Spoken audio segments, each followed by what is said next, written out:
min salmini o hande kadi Fulɓe TV no yiruɗon noon govano Elara Arono yeyi jaɓɓagol kanko yimɓe makko ɓen baro gila ka Kerol to fi o meeting sasita jokke men tami addanan ko feeɗi toon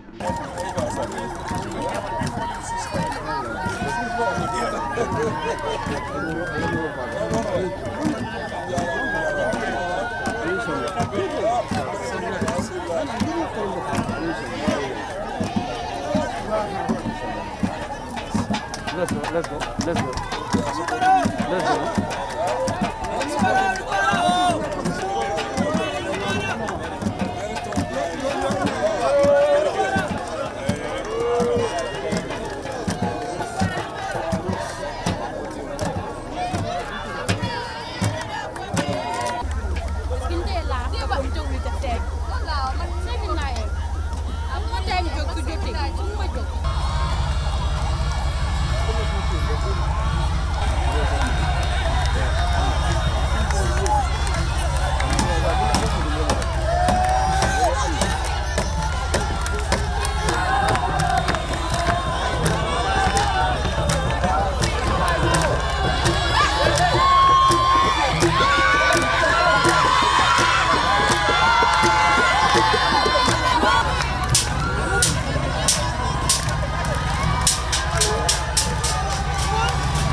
assalamu aleykum musidɓe fulɓe mi salmini on Fulɓe TV ko min musidɗon kadi Jeetu Diallo arani on hannde kadi meɗen e yiloduru ko tatuɗa barano e jinda yewtudugol e yimɓe ɓen e nder leydi ndin hannde noon min addanayi on meeting sasita mo annduɗa ko Jara Central Jara West e Jara East fof hawtodiri on meeting goto jokke men tamen addana on yewtere hittuɗi waɗi ɗon ɗiɗon anndi hitande ɓe président Barrow yanani yahugol round yiiɗa remoɓe yiiɗa e yimɓe ɓen yewtida e maɓɓe ndaara golleji ka fewni ndaara caɗele maɓɓe donc andi noon 2026 élection kadi no fewni ndaarugol yimɓe ɓen honno ɓe fewndori fi yiwgol wondema ɓe buganike mo carte ɗen o gaynito golle moƴƴe ɗe o foɗɗi ɗin jokke men tan mbiɗo yetta noon team Fulɓe TV on fof mi yejjitani sabagilajo mbaalo ha France mo anduɗa mo jooɗi ɗo fewnuɗo mo anduɗa kanko tambiti télévision o haray mi yetti on ko jokkuɗon men hon komin kadi Jeetu Diallo arani on hannde kadi jokke men tan e programme ji amen ɗin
on calminama enen yimɓe jaraɓe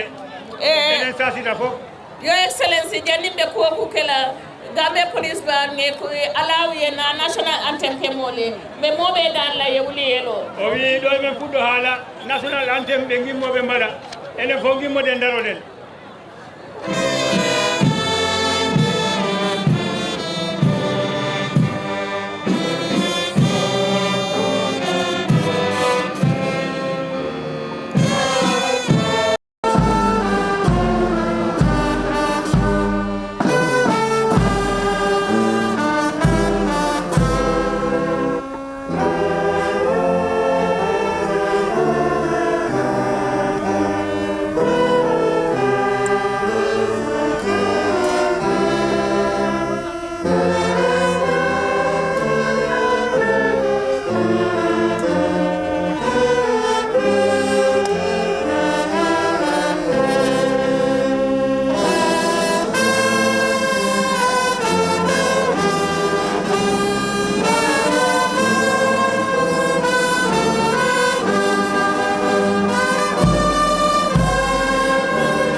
Thank you very much. Assalamu alaikum potenke. Mbalbe kontonna. o wi moɓe salmina jannemɓe koku kela komin dalta kela ñaame o wi ɗo e men mbar kala hunde ko gowɗen ko wat wolom yinti kaaje ko ngaduwake fo ala sabaraka ke ɗo ko ñingo o wi ko gowɗen ko ɗo he mitin o fuɗɗede ko mamaɗen duwaw otoɗen allah otomɓe sasita almamo kumandila imam Samba Gano ayna duwa jama e o wi imam Samba Gano a sohla ngara duwaɗoɗa jama o imam Samba Gano بسم الله الرحمن الرحيم إن شاء الله بسم الله الحمد لله رب العالمين الحمد لله رب العالمين الحمد لله رب العالمين بسم الله الرحمن الرحيم الحمد لله رب العالمين الرحمن الرحيم مالك يوم الدين آمين إياك نعبد وإياك نستعين آمين اهدنا صراط المستقيم صراط الذين أنعمت عليهم آمين غير المغضوب عليهم ولا الضالين آمين الله يا رب الله لا إله إلا هو الحي القيوم لا تأخذه سنة ولا نوم له ما في السماوات وما في الأرض من ذا الذي يشفع إلا بإذنه يعلم ما بين أيديهم وما خلفهم ولا يأتون بشيء من علمه إلا بما شاء وسع كرسيه السماوات والأرض ولا يؤوده حفظهما وهو العلي العظيم ربنا آتنا في الدنيا حسنة وفي الآخرة حسنة وقنا عذاب النار إن الله ملائكته يصلون على النبي يا الذين آمنوا صلوا وسلموا تسليما صلى الله تعالى عليه وعلى آله وصحبه وسلم آمين سبحانك رب العزة عما يصفون وسلام على المرسلين والحمد لله رب العالمين imam Samba Gano abaraka bake alma duwal jabila o wi imam a jarama walla jaben duwawji ɗi sañimɓe sasta alkalo kumandila alkalo Samba Diallo afanayna ay luntagol bisimilla o wi joom sare sasita o Samba Diallo o wi gara bismillah hoɓɓe ɓe aleykum jama muslimi joom sa e sasita alkalo ko assalamu aleykum wa rahmatullahi taala wa barakatuhu bismillahi rahmani rahim o ako bisimillahi rahmani rahim bisimilla président Adama Barrow e sasida e Diarra Central o wi Adama Barrow e bisimilla sasida jang ani sasida dala satol be ministre ha secrétaire mako fof ha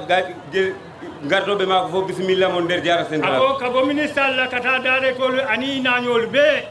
ako ali bisimilla sasida na dala satol be caggal mum gobano ha chefeji mako tunduɗi fof bisimilla mon e sasida ako chefolu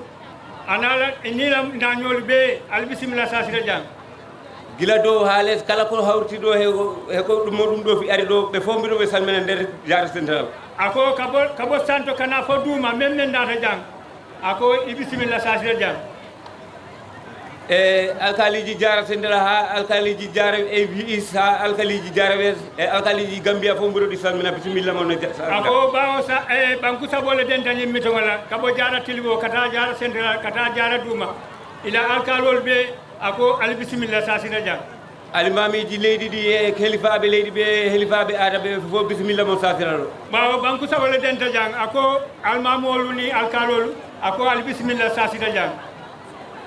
ko mbaram no muta yamar ko dow dadde tedi ako abe yamar la bari abe tubula ku dantane kamma Adama Barrow bismillah ma nder sasira Adama Barrow ako bismillah sasita jang min jawa liggey ma ako manjuti la do ko wala de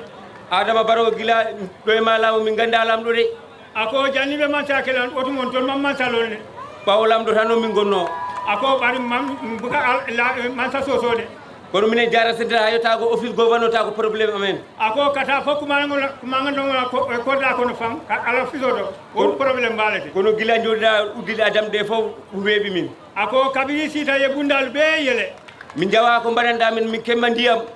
ha waɗi ɗum ako manjuti la do ko la bawo nga dio sodole min kemma fuɗɗode l'hôpital min kemma ambulance o koye jamanu ma ako alhamdulillah nga ambulance o sodo jan kono gandano koɓe ngala goni ɓawo wawate ko an min jimmo min gullita ɗo dañƴa daña ako salon ko foirolle ɓe komade yasoto e masoto foirolle ɓe koma ɗum ɓe daniel biro gandino kala komin keeɓa he juuɗe ma ko arsuka men woni ala hen kono wona a yiɗanamin ɗum ako ni aje man fen soto e ɓulu salon ko alale man hardi ala ɓari a iba kata kanne a arnom ɗo a artim ɗo hande ako tambita inata ɗum janne bi fana ala natake inata jan te mbiɗon ñaagui Allah 2026 yo artuɗo ta ko ɗon mbatta pati ako duwata 2026 ni gagnatan ɓe pati o kela janne Adama Barrow a jarama ako Adama Barrow inni mbara kono ha hande wallu miɗen mbiɗon jiɗina lagdede min liggode min ngala liggore ako lafta ɗum na wulo kono ga dow ko keɓari dow kuramten mbulu balla min tracto akoy simma koye sene joram to tractolu gorga nga kañ a yinima nga ngan haldake ngan a yima nga ako siɗo fan to fala wawa inata o sila kilugol la balla min e gadinaji min puntande lagde soppugol legɗe ako si ma koye gadiol to musol fananti mutadula soto soppugol legɗe wona sago amen de ko dandugo ko e amen gacce ako yirte o amanke na sawotide ɓaw kuute fente je doron fof gaddu wulo kono doron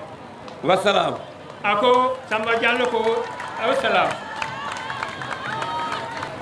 abarka alkalo Samba Diallo o wi joom sare sasida abarka sañim be sefo kumandi la min damfa ayna anin jama e kacha sefo bismillah Bismillahirrahmanirrahim sefo wi bismillahirrahmanirrahim alhamdulillahi rabbil alamin alhamdulillahi rabbil alamin alhamdulillahi rabbil alamin alhamdulillahi rabbil alamin be His Excellency President Adama Barrow mba kontona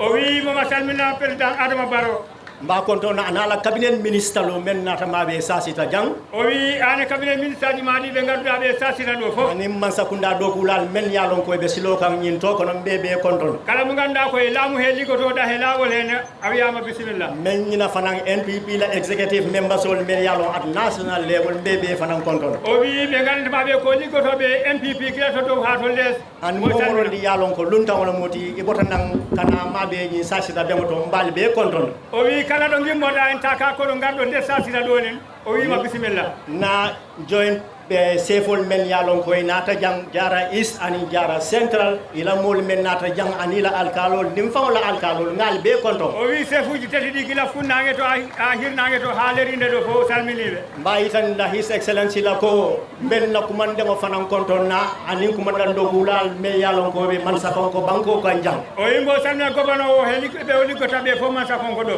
anin man sakon ko tundo mol be kala mo ganduɗa waɗa heɓande man sakon ko e His Excellency ila najan sasita akkatantole kontani ku baleti e président algol ma sasita ɗum wonani mi weltare sasitan kolu fele o wi sasitannaɓe hiɓeni i kanunte molu fele o wi higgiɗoɓe ma wajiraɓe ma kadi kabadan kolu fele o wi hikabadannaɓe ñun mumolleti men yalon ko président Barrow ibe la kuwotole suuto tili o wi ganda kabaɗade jemma he ñalawma wati o wati yakkuwo wulita ibuka sino e ka wulle ke fasa o wi si liggey ma immima walla konngol ma immima tan min dara to min woto kabaɗankol mbafalali e président Barrow bi a nata futatol ma o wi président Barrow noon o yettani men ma enen kabaɗannaɓe kaje ko alle muto men kala a laftale pour ali o yitandala nin carte fayo sita ñim banko kan 2026 o wi ko jiɗɗenmo ko moɗum yiɗi andu carte ngar waɗe 2026 kantum ɓeŋajele His Excellency président Barrow aɓe dow ko men nañim banko kan jang o wi enen fof ɗen gandi liggey mo o liggotowo e leydi he ala dow ko manque dokude meyalon ko a nukunta o wi wona liggey cuuɗiɗo ne noon anin jara central fana e munafangol soto jeele o wi jara central ne heeɓi en nafaka surtout nakadaba kabaɗa tundo kanjang surtout kabaɗa gaay mbayi tan la président wala ko o wi mo holla président o de jara central de nga smart agricultural garden saba soto kabaɗa tundo kanjang o wi jara central de ɓe keeɓi gadinaji tati tundu men ɗo nga ɗo soto Buyba Diallo Kunda o wi gadi goto heɓama Buyba Diallo Kunda nga ɗo soto Sare Jama o wi goto tottama Sare Jama nga ɗo soto Minna banko kam o wi tottama Minna ngaje ko woni mu ɓuulete mais alon président o laftale ka banko mol fasa o wi mo andiɗa ɗa yiiɗi jingal leydi a laftale ka konko bay banko kam ɗa yiiɗi riw heege e leydi e ka mol fanan semben tuya gokkaɓe doole kadi kaje ko mol sihila balluña sone andino jiya gurdam men ɗam ne weeɓa isasi c'est de dino keno jiya diine men ɗe ne sabita ye président barola masakunda fasa o wi jinganen barowne noon e kaje ko yamurundiŋi siran kan ɗin carte fayonata 2026 en cippitanmo he siran he oto président baro o wi président baro de mbe tentula kaɓaɗa kono jam o wi a salminama e nder kaɓaɗa e sita jalambere sate o kono o wi jehen toɗo jalambere jalambere ko nga fo e ɓe kontonna o wi jalambere naɓe mbiɓe ma calmina ani fana e ɓe tentula baake fan ɓe ma jetta kadi noon kantum aman me yettraki ta kutodila pul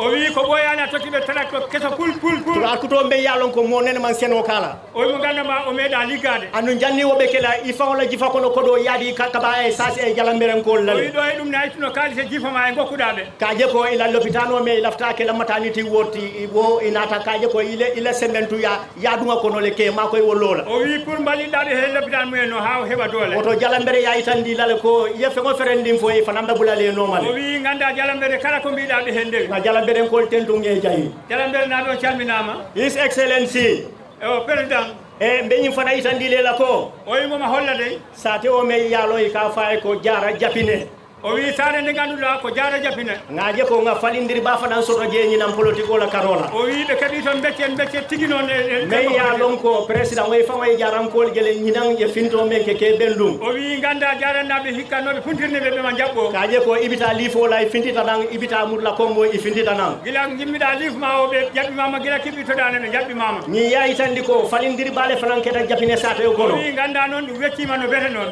yayitandi ko ɓi fanalɓe président baro e ɓi ibaye sama o wi hande ɓe hema bimmine ɓe hemane kanti ye suuterle kela kuwol kono mais yalon ko fasi fo o wi wonkoɓe keftinima ma ɗum haale noon ñinan jara central kono jang o wi jara central ɗo de mais yalon ko japineɗaɓe jeele o wi ganda nder japine ɗum hen yela fara kunkolu ni la farol ay kunkol bara jang mais yalon hani bututo e ma joje o wi liggandaɓe paraji men ɗi hay butuɓe joɓani hen andu wokete sewo kubate anin contani pa o wi ɗum wonani ɓe weltarene noon oto his excellency o wi président noon japinenkol ko nga foy ko o wi japinenaɓe ɓe mbiye ka bola fondinkewol la gila to sukaɓe wonɓe to wala council of eldersol lemba ay council elders anin musu anin ke debbo e gorko ibe ko nga foy ke be ko ma bi ibe ko ma sama o wi gandaɓe fof ɓe he caggal Allah ɓe he caggal ma président ya jele ko ike kata ko le nyim banko kan o wi ɓe jiya ko guettotoɗa e leydi e fanal yewo suutele o wi ɓe keftini ɗum noon andi ya je nyalale ɓe jiiri guita mumen ye de dol fanam moyle o wi goɗɗum ɓe nani oto jarankol ko nga foy ko o wi jarannaɓe ɓe mbi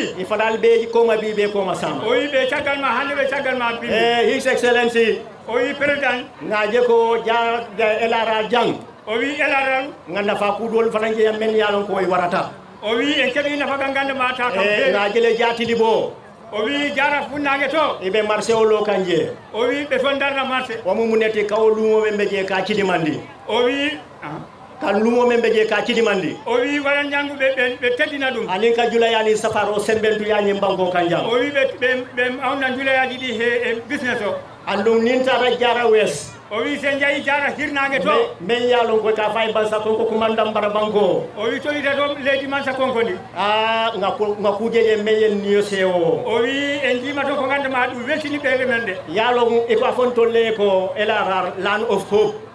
o wi enen mbite elarar comme ka foñe fanan kon tolle ɓe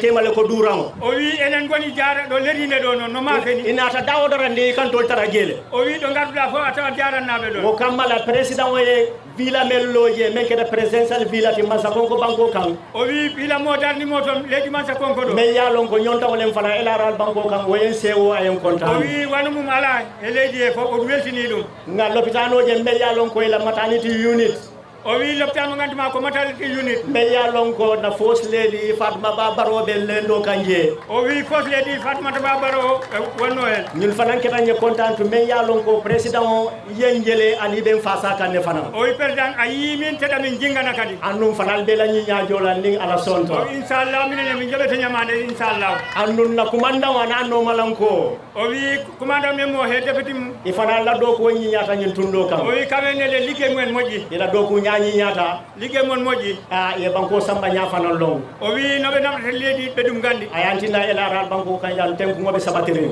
o wi ɗum waɗi tenkere he jam ɗum woni hen elaral mbe fanal tentu walla mbe jayila o wi commandant on jarnama on jettama ɓe go fanan me yalon ka ɓe kerin jang o wi meeting gonɗo oɗo hande noon fonsi tentrodi modan tan na men yalon ko yela nafulo ɗum je bulo ɗum je kaje ko ñim ɓemoyta a ñaama o wi o yettat fof kono waɗat ɓe gandama ɓe ƴefti jawɗele mumen ɓe men ɓe ko nda abadrame a fanaye kuke jam mbi men yalon ko ñim ɓemo a sok sitta ñaame ate aba fanandamaɗe a buloba kono o wi abadarame de kone wonma hen hunde abaka ko ay président wole je ay NPP masakundale fanan o wi ko président mo yiyata ko laamu NPP o yiyata ko ɓuri nin ke kam wole ñinti président Barrow ye muru ñin siran kan 2026 o wi ala ko ɓe darani sona hippitagole e 2026 e sirange ngamol fanan soto men ya lon ko ila démarro ni la fasaro walta NPP parti waye o wi ɓe waɗi ɓe ganduma ɓe ballal mumen he mijoji man ɗum heewi NPP ni natan na jabine alaji karamo Ndiaye afana mum wolte me ya lon ko akala nafulo ɗum jeele o wi ceerno mawɗo gonɗo jabine alaji karamo Ndiaye de ko ne waɗi ko nattini hen ani alaji Demba Diallo Demba Ndungu afanan kala nafulo ɗum ni ko o wi Demba Diallo ne waɗi ko nanni he meeting he jabine fana na fondinkeelu men boko Yankuba Damfa na diaspora support group anni na riye constituency chairman ol ibeye bulo ɗum ñokonol kaje ko ɓoloti ko ya sembentu ya japine sate o kono o wi ɓe gonɓe caggal leydi to woni diaspora he ɓe nder japine ɓe kan nokkumo jindi jang o wi o jippina haala mum ami ɓen sola ɗoma ndin o wi ɓe gokken ɗum seeɗa lafta fila président Barrow e lafta kuma ɗo le sembentu yala jang o wi woɗi haala ka o dolɗinta aya lon ko nte fama ka kuma fo num o wi ko bama ko wonko haalanno ko président Barrow mbakela life président leti o wi président Barrow e madame mo nice président bari wo mooli o sosole wato mo ayo fo o wi nde mon haali ɗum no bama ko haali ɗum bari wo tembola mool maalo mum dalille ayo fo o yimɓe gandano dalil o ko haaliri ɗum bari bi Gambia jang ɓe men je kan moɓe ye président Adama Barrow fasale yala dow ku tendojele yajele ɓe men ke kan jang o wi ko haalanno ko e jima ɗum e jima liggey mako mo ko kammala o wi ɗon noon nte men fawɓe lorin janjeng o yite ko chef men men noon nga buña feŋodi président wala ni so ɗum fana nga buña wala o yite ko no tum ko nagge o bunnaɗum e président i ka fo men fana Ibrahima Cissé ambassadeur me yalon ko aɓe Rosia banko kan o wi mbiteɗo Ibrahima Cissé ko ambassade Rosia a fana ni soɗi président wala o wi mon hokkum président mo nagge iɓe koye yaadila pour yala feela sima ola o wi oɗo koɓe totti ɗum tan ɓeyda hen na fonninke fanan kilimɓe jang ako ay tubañi boto dila ayo fanan dila fan semni jewle me yalon ko a fanan ka senewle ke tubañi kuwoto o wi ɗum waɗi suko gorko gonɗoɗo mo ganduma ko ndemo ono mbiyetemo ɗo addi saku go mbal ɓe tentula mbal jeyla ala barka barka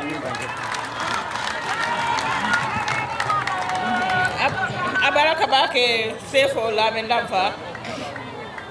o wi abaraka sefo lamin damfa jara central bawo afela e buña diyamo ñin commencé mbatuma continuer jeela o wi ɓaya fuɗɗima haal kulle buñaji ɗi ko adda ko de kono continue ɗon Your Excellency, National Livestock Owners Association, ye keke litari mu andi lale. O wi ɓe gandantuma ɓe ko ɓe goni livestock naɓe ɓe ɗo gadi e galongaji nogas ye buña wala o wi ɓe ɗum teddiniri ɗum galongaji nogas ganda siko kosam siko keddam ambassadeur Ibrahima Cissé ta ngamira sefo yo fole fa pate a fada e ni sole de o wi ambassadeur Ousmane Cissé on ɗon ka sefo haali ɗum ɗon Ibrahima Cissé membe Rosia o wi ambassadeur gonɗo Rosia ok Minister of Finance a fana mu jarankole ta e ni sodi o wi Minister of Finance jogiɗo kulle kalis o wi onne ko jarannajo Sidi wolam honorable Sidi Ketati o wi honorable Sidi Keta wo kola fana e ka fomi Basiru Dukure Jalambere o wi Basiru Dukure Jalambere a fana e sadie di président wala o wi Basiru ne okki ɗum ndamdi mbaalu Jalambere laybol o wi jalambere laybo e fana ko e buña fengol suto président oye o wi ɓenne ɓe jogii teddugal ngal ɓe tottata président woto wollon buñalti mbal ɓe tentulam mbal jayla ala baraka ba o woni teddugal addanga on jarama on jettama sañi mbe leydi kansulo kumandila juutala sonko ayna anin jama e kaca leydi kansulo o wi leydi kansulo o nodata juutala sonko mbaɗu men juutala sonko o wi bisimillahi rahmani rahim nga ala tentu baake o wi o yettuma Allah no bete noon na ala tento kola o wi caggal yettude mum Allah mbelna banko ñaton kola konton na i excellency president Adama Barrow nge konton o wi mo samina président Adama Barrow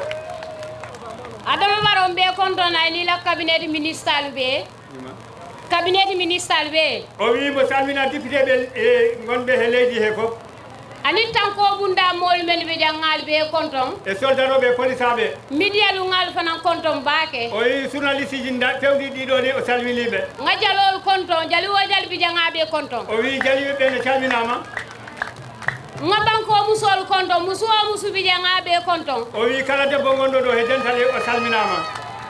musol la konton ndiro kola o wi caggal yettude mum rewɓe ɓe noon ngana ministre de Siri Ndianga konton anti Fatou Kinte nge konton women's bureau to yala o wi o yima ɗo debbo anti Fatou Kinte moma salmina anti Fatou Kinte nge konton ila konton ndiro kola nganda gofono ba konton elarar o wi Fatou Kinte a salminama caggal salminandu o salmina gofanomo gofono nge konton inila cabinet be o wi ane ɓe liggotaɓe mansa konko fof ngana chef sabo be konton jara east jara west jara central nga chefol be konton o wi gila jara funnangue ha jara lerinde ha jara hirnangue chefel fof on calminama nga alkalol fanal be konton o wi alkaliji tundu e chef leyɗele tati ɗe fof calminama Oumar Darame nge konton baake inila regiono be o wi Oumar Darame a salminama ane regiono fof Nabos fana nga konton baake ala konton diri julole ben na memu umen mobilisati Hulematu Diallo nge konton o wi Hulematu Diallo a salminama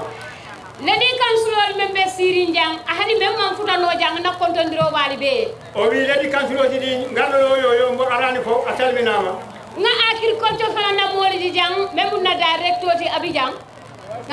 o wi o yima ɗo liggotoɗo agriculture directeur mboɗo ya Elisabeth fana nge konton baake a o wi a salminama no gueɗe président Barrow o wi président Barrow sa en ɓe kontondiro danna jande de o wi ko ɗo fonnata salminanu ɗum noon man futa mennuma ariyaɓe hako boyen ninne o wi kala ko yettaki en ne e jafoɗen ɗum ne président Barrow Gambia musol ɓe koma bi iɓe koma sama o wi ganda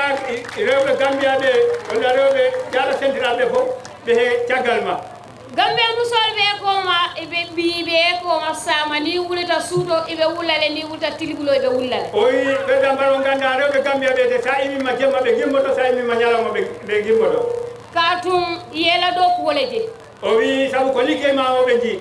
andulañin ɗo ko ɗum ay musolle ma ko eñi bankun kan o wi liggey ma ko heewi ko dole fof fayta ko rewɓe ɗum ɓuri wallu ɓayra koye malla fiya musol je batare o wi ɓay ndiɗa a yiɗa yi debbo ɗo tampata waya tinnale women's bureau fan wurta ɗo kuwala andu woni o sembo men keno ani wo wakkilo wo ɓe sundede président Barrow la o waɗi wumen joguiɓe kulle liggey o rewɓe ɓe daari jemma he ñalawma pour wota rewɓe tambo woto ni ala en mbiyendi yesiyama 2026 mbe kañe men kela nanama o keñin kañe fulo men tambe o wi 2026 kala ko gañinoɗen caggal to 2026 ɓutten gaño si Allah jaɓi mbe kañewol men kala 2026 jara central fana betarla o molla kono keɓulo wulindi o kañe kendo men mba sutula jam o wi jara central de 2026 kala ko Adama Barrow gañi enen ɗe gañoto ko foti noon gañinen ɗum ko foti noon ne ha ƴetten juuɗe men de président Barrow Gambia musol paretale o wi ganda rewɓe Gambia ɓe deɓe pari jara sabo musol paretale o wi jaraji tati ɗi rewɓe pari kien sabo musol paretale o wi kiangeji tati ɗi ɓenne ɓe pari surtout la banko ladi kansulol ni na ministre paretale o wi leddi kansuloji ɗi e ministre ji ɓe pari ñeela hidi wala baka ñin say sayol mbe ɓe duɓen nani ala kititala o wi inchallah si Allah jamma say sayolɓe ko e ñifarde woto président Barrow fele ba fala ñako wato balta ala baraka bake ngal be ko baraka jarama bari président Barrow e katu do mani président Barrow jara central central be ma courant sotono o wi Jaro Central te woni ɓe nganndumaa ɓe keɓaani courant président mbaɗo sato ɗon ɓe Jaro central hani sa in courant o man sotono jee o wi ɗum waɗi cayi kewɗe ɗe nganndumaa ɗe ngalaa courant mbeɗanila ye hakkilo ɓulantol fanal kan o wi ngaccita hakkille ɓenne noon silo kuwoɓe dulaɗol to o wi laabiri bule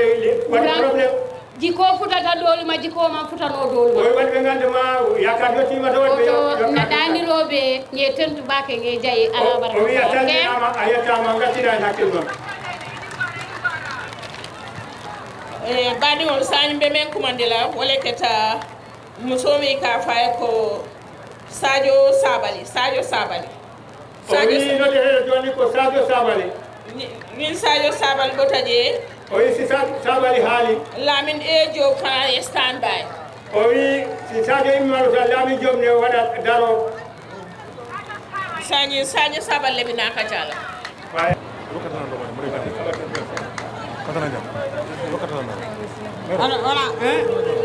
ana nani kedde koye ɓattila seeɗa komi landunoɗa inka ko kalɗa kala ok tawi ko cedde ɓurɗa wewtude kala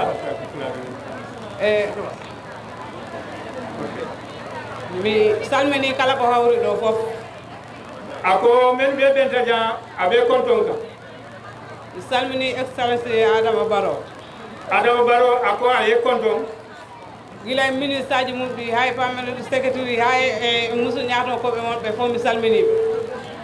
ako kabo ministre alla permanent secretary anu musol men ɓe ɓenta jan mi salmini chef uji men tati ɗi e leydi he ako chef sabo men ɓe ɓenta jan aɓal konton mi salmini député ɓe mum ɓe fof e sojaroɓe police aɓe fof mi salmini kala ko wonɗo sécurité mi salminima ako kabo député o to kata tanko gundamolu a ɓe konton mi salmini council aji leydi ɗi fof ako councilol fana a yal konton mi salmini jargaji ɗi jargaji leydi ɗi ako alkalol fana a ye konton mi salmini rewɓe leydi ɓe ako ay banko musol ɓe konton rewɓe leydi ɓe on jiiɗe hanti ako banko muso al ñabala de joni haala hewani ɗo no beeti ako saw ka ko mateje neɗɗo si yigganima ɓawa ma ngo jigga reedu mandu ako ni mo e koku fane ñante e kono kulalde Adama Barrow yiggani en ɓawa men ngo awa jiggen reedi men ɗi ako Adama Barrow a en kokule de oto ngan kono ku ñamande ala hakkude men e Adama Barrow de ko jobdi woni hakkude men e mum ako don tono tan din Adama tema de jul jole tudade sa en mbino courant hoto courant o fayda ko ceeye gonɗe ɗe keɓani ɗum hewani ako kumbota courant o sate dolma ya soto da ɓaɗe dolma soto huɓɓani kono hingol sa darnanama pool a waɗanama ɓoggi ko hoɗum heddi hingol fewjol lampuji ɗi huɓɓa heddi ako nin bolirol lota courant ngol keta je ɓaɗe lampo mam mala fana san temmantujeede ko ɗum gullannoɗen ako ka kumbonu walla ɗum yettima ako aɗa suflata sate jamato e Adama Barrow kala ko haali o waɗat ɗum ako Adama Barrow ay ɓewo fem men fo o wino enen keɓa courant en keeɓi ako kono ɓe courant o sotola ga soto heddiɓe ɓe keɓani o wi en keɓat ponen andude en keɓat ako men ma soto fana jikkoɓe je ako wol fana mbasonal inchallah awa guetoɗen gonen ɓawo Adama Barrow ako ga demban ga ɓambo MPP koma Adama Barrow ako Adama Barrow minen ɓawama han minen ɓawama bimbi Adama Barrow mbe koma bim mbe koma sama kono minen jara gansumana kanaji ako jara tilibola ansumana kanaji la sefo laabi amen ɗiɗi ɗi gimmol ngo ko welngara ba addi abi hono wiyete Barrow Kunda ako silo men bota welngara ba kata Barrow Kunda ngol lawol simin keeɓino ngol moƴƴinede da min beltoto ako si hakkiltuje niya a dokuta fanan ɓe contannere komin torima tan kono wona pour a liggaki ako mbe dalneɗo ɗum amanke koye man ɗo koke de gila e l'hôpital ji ha e school aji ha e laabi ha e courant kala ko liggiɗa koye leydi e neɗɗo wawa ɗum kontu kabo silol to karambugol to l'hôpitalol to ya ɓeele dow ko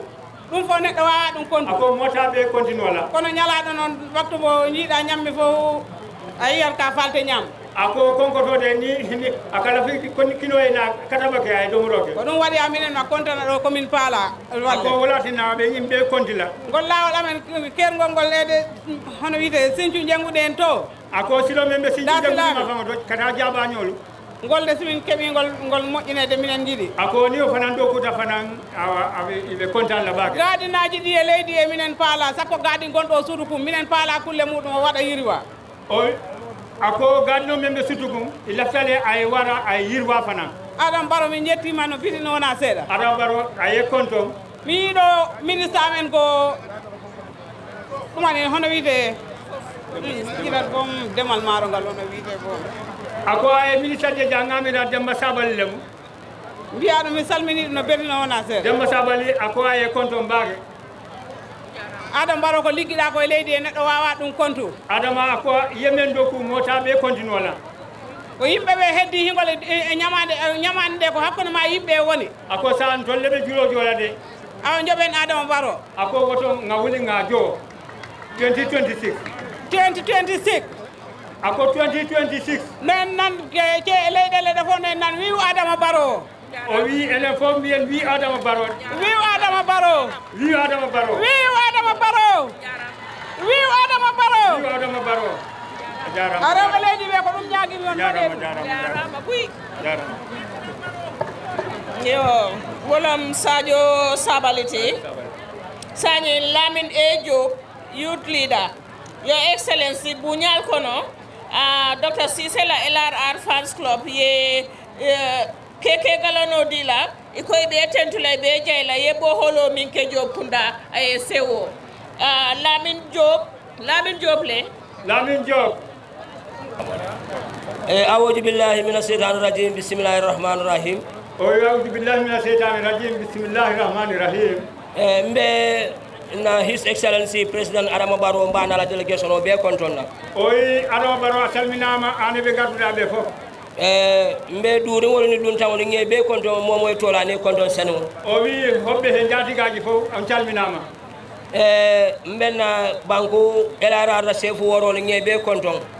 o wi leydi commandant Mansa Kongo chefeji jeegodi fof calminama ganna constituency kiyamanol fana be konton o ɓe gandama ɓe ko constituency e kiyamaneji fof calminama ganna yuur coordinateur min ɓe elarar ŋe be konton e tollani yuteji fondinkoji ɗi gondi e elaral fof on calminama na kewamen kata Demba Thiusel ɗinga fana konton o wi waji mbiteɗo Demba Thiusel a salminama na regional kiyamano Alhaji Omar Dramé nga fana konton regional chairman Oumar Darame a salminama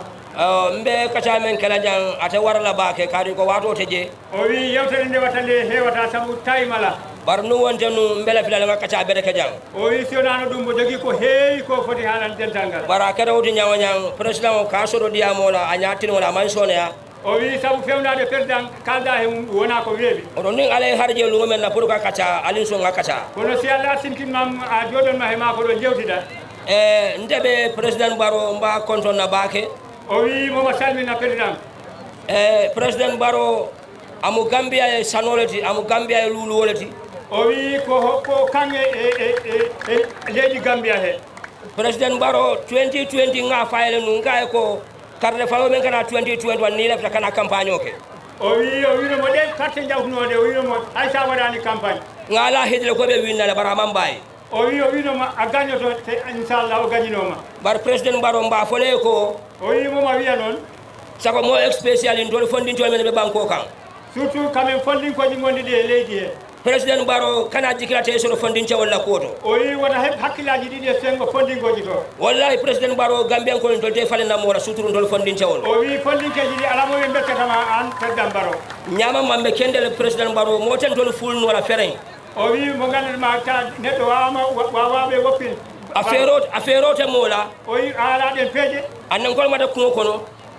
o wi ngal ɗemga ma ala a kuwo kurundinte moola men sa aten ni ɓen fenfotentole ngala wala ka président Barrow tuuƴe ngedema risika o wi kala haaɗe woppa président Barrow ɓe jokkuma o wi on waɗata iye men ke ñimbanko kan o wi ko mbaɗɗa ko e leydi he wallahi ni manque fango e haasiɗoti o wi si tawi wona haasidi hoorema imantara balan kenseŋola o wi ta a salaki ni tan jaranta wallahi alanin kiilaɓe séréade ko président Barrow e Gambia banko watide o wi Allah heñelaɗo ko andide ɗa mali leydi Gambia ndi sa mone ɓatinan to ɓeɗe falinnamo ko tan nañim banko kam o wi ko wattande beccen Adama Barrow goɗɗo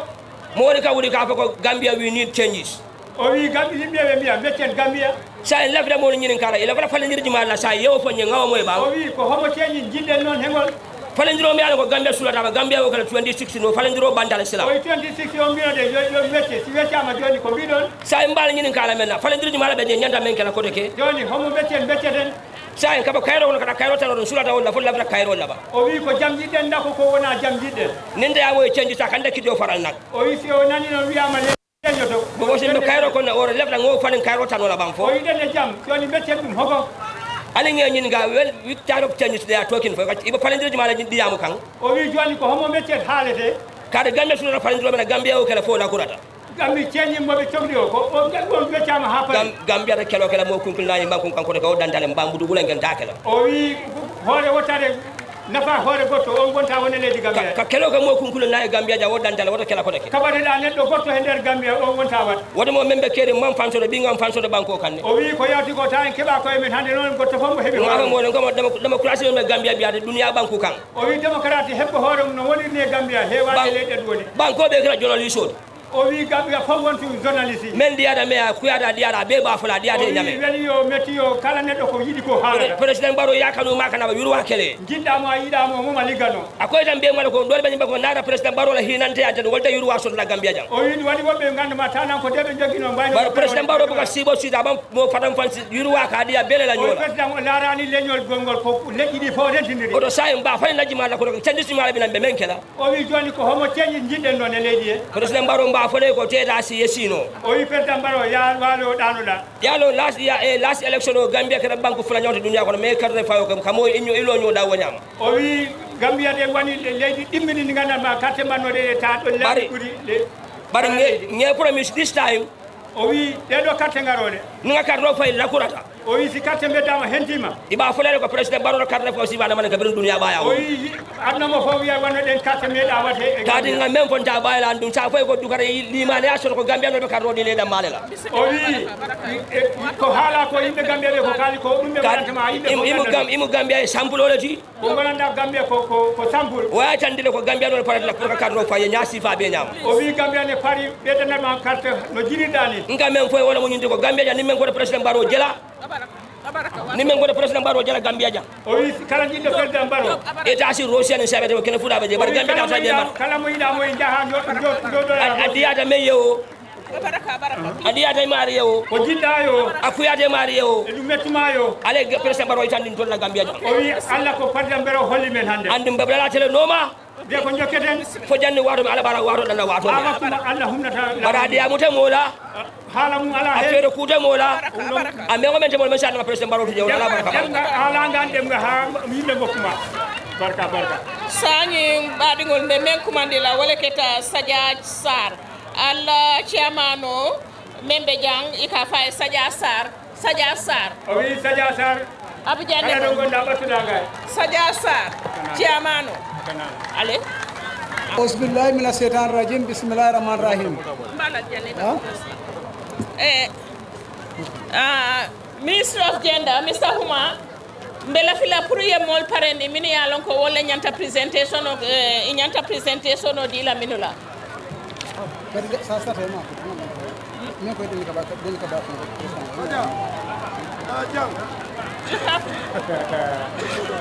billahi mina setan rajim bismillahir rahmanir rahim Sadia Sarr a'udhu billahi minash shaitanir rajim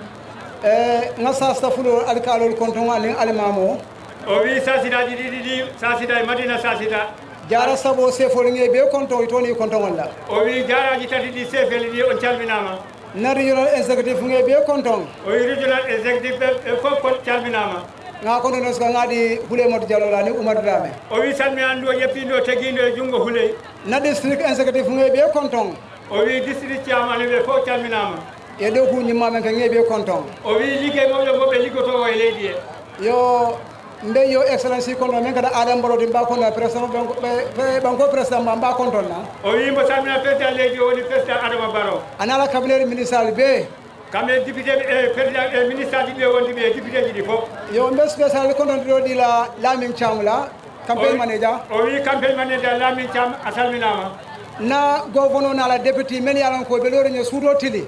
gouverneur kamɓe mo liggota o ɗon ndewɗo on calminama ala député Modou Camara o wi woni député mum woni Modou Camara mbe kontona baake on calminama molle muti sayita baake o wi e yimɓe ɓe ngannduɗaa ko mbakkiliiɓe tinniiɓe mbe finda wati ɓen fee o wi kala ɓe puntiri ɓe heen ndewi ni o ɓota je mbe directeur of agriculture contrôle men kata alaji sagnante alaji mami mba contrôle na bake o wi directeur agriculture a salminaama alay sagnan mbenna contrôle sila amadou sane ma président ɓoɗe no mba contrôle na bake o wi amadou sane baɗirawo président o a salminama ministre demba sabali mba contrôle na bake o wi demba sabali a salminama because ni nawi kuuɗe ke jara central kabirin ndegam fallo anene manque o wi wonko mbaɗɗa he jara central ko ngannduma kam gilaw siwtoɗo meeɗa ɗum yiide ka ɓaaro ke sate o mooli e fembuka jo free o wi taɗat to unana e hoɓana rewɓe saare ɓe fof jappine fof ta hay goto yoɓata mbe siɗi kera contrôle na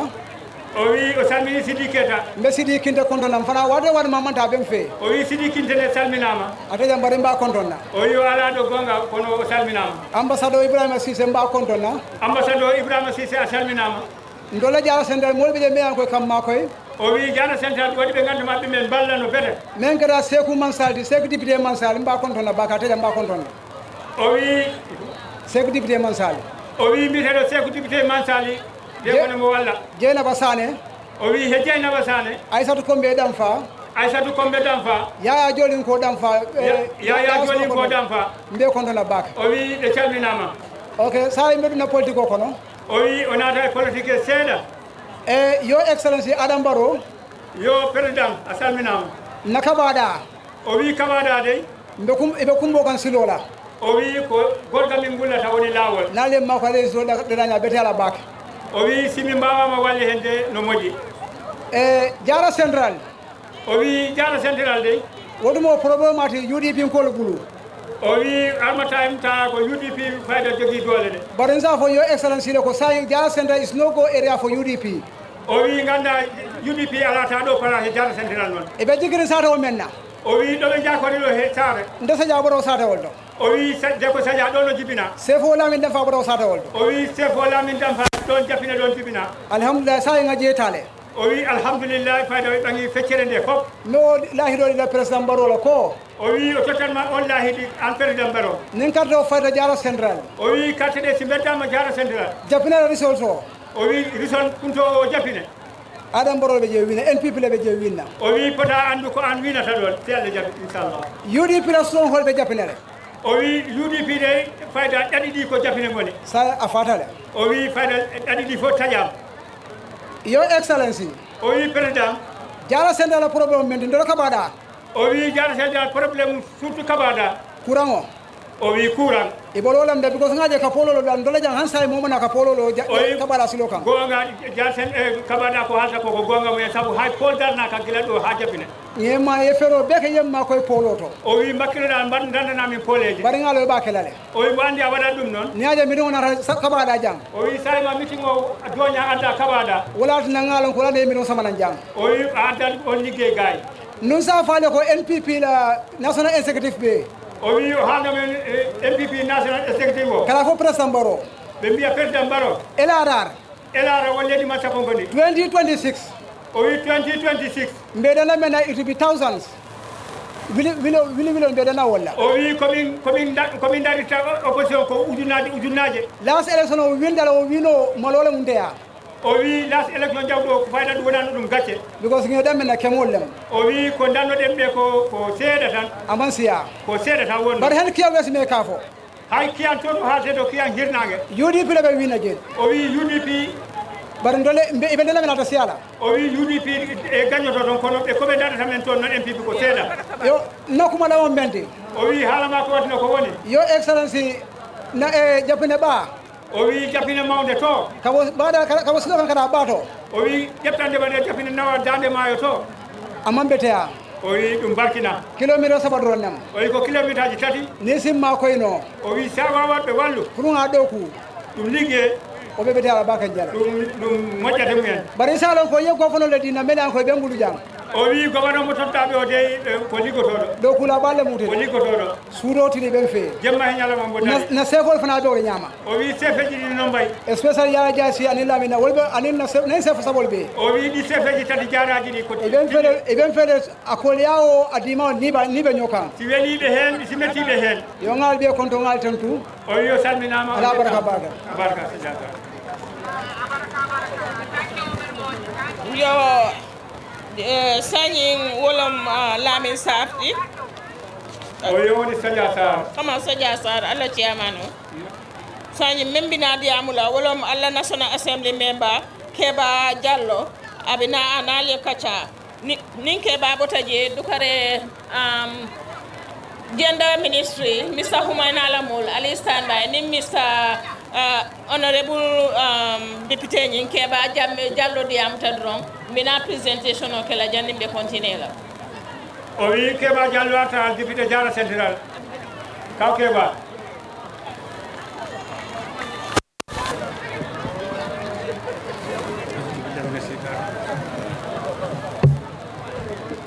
Alhamdulillah Rabbil Alamin, Alhamdulillah Rabbil Alamin, Alhamdulillah Rabbil Alamin.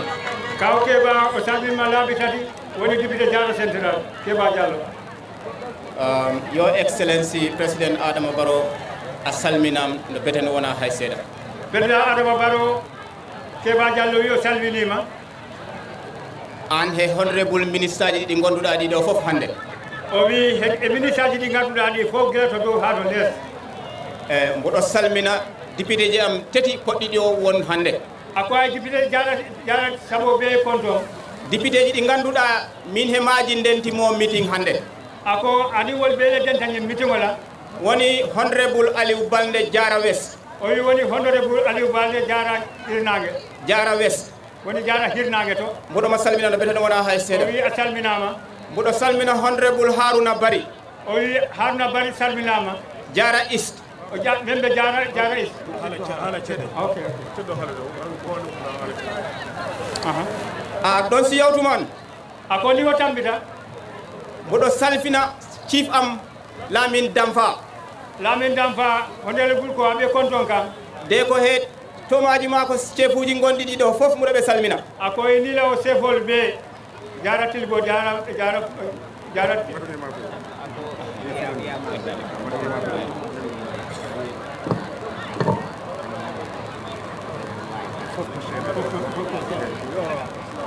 yes mboɗo salmina alkaloji gonɗi ɗiɗo fof akaɓe alkalol kontona men ɓe maɓe to jam rewna salminanu ndu he alkali sasita akon sina koɗo ɗum sasita alkalo ɗo imam sasita almamo digante he Medina sasita anin Madina sasita ɓeɗo fof alkaloji maɓe ɗi yo imamuji maɓe ɗi fof mi salminimaɓe won beela alkalo ni almamol yeɓe konton mboɗo salmina NPP national executive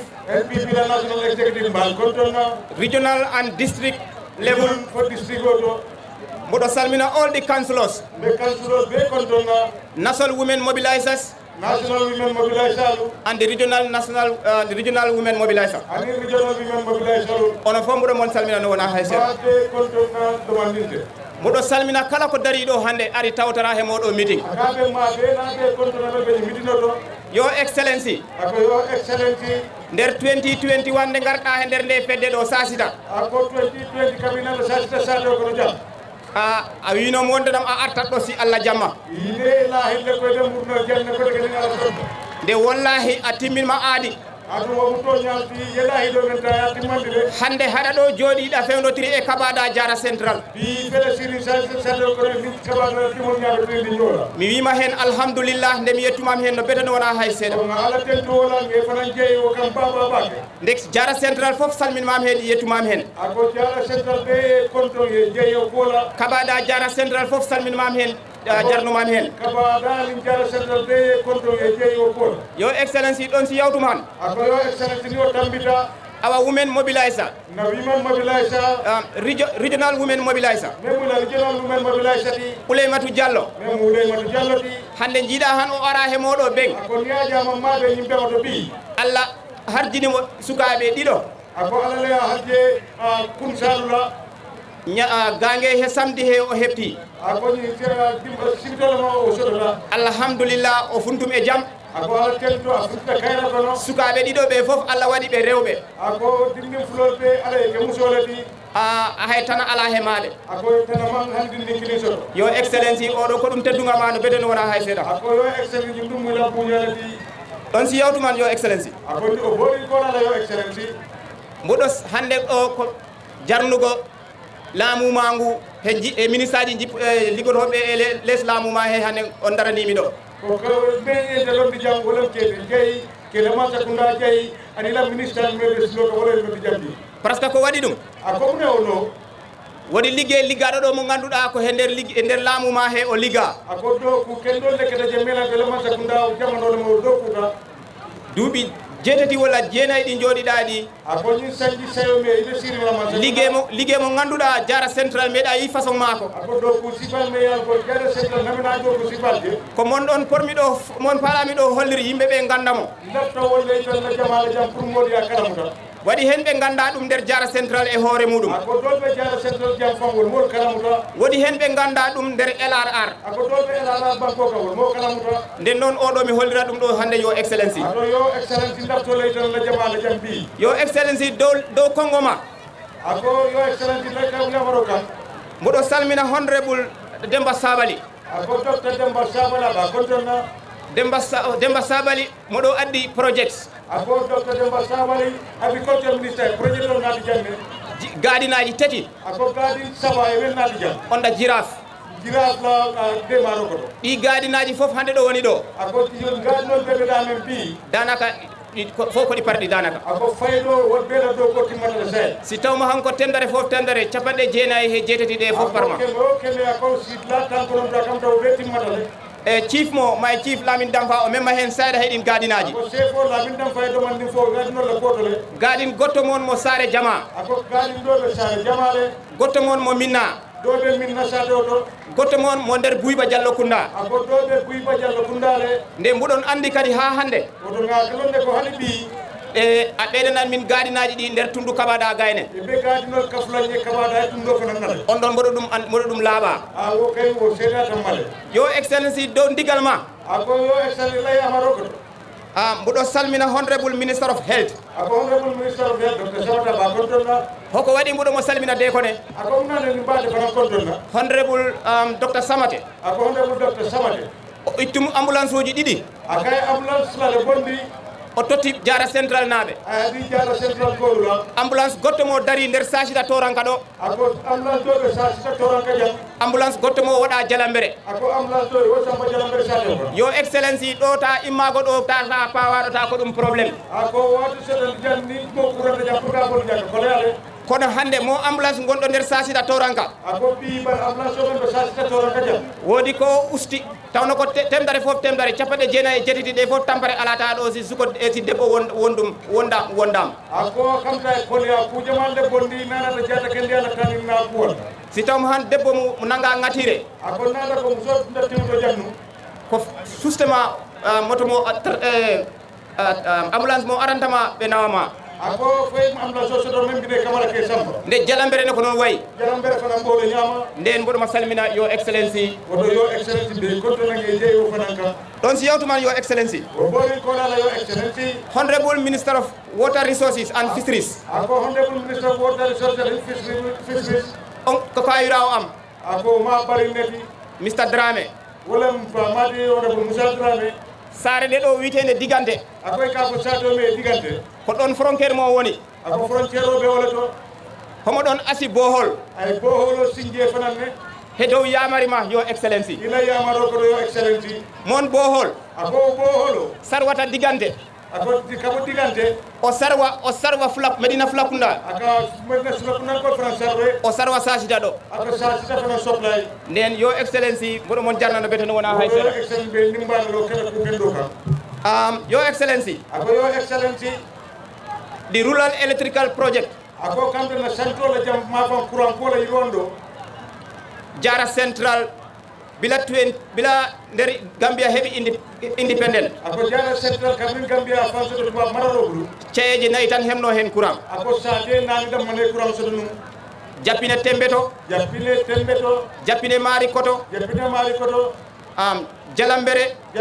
sita huma ani sita huma kono hande yo excellency ako bar bibi yo excellency bila jooɗiɗa he laamu ma he sita yimma sekunda kono nder Jara Central banko kam on daɗi rural electrical project ako rural electrical project o to cayeje jeetati hande ako sate sey bi heɓe